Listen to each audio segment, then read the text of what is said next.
Sa detalye ng ating mga balita mga kabrigada, naglabas ngayon ng pahayag si Baguio City Mayor Benjamin Magalong matapos ang kanyang resignation bilang Special Advisor ng Independent Commission for Infrastructure o ICI. Anya, hindi raw naging madali ang desisyong ito pero sa palagay niya ay ito ang nararapat. Una, idiniin niyang ang kanyang pagbibitiw sa pwesto ay hindi dahilan sa conflict of interest sa kanyang trabaho bilang alkalde ng Baguio at advisor ng ICI, kundi para matiyak ang matibay na mandato ng ICI. Hinikayat naman niya ng mga Pilipino na maging vigilant, matapang at maging makabayan.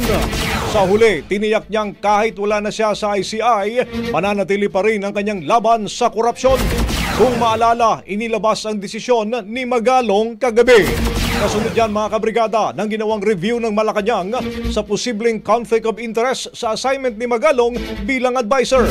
Naging issue din ang tennis court at parking building sa Baguio City na ang kontratista ay mga diskaya din.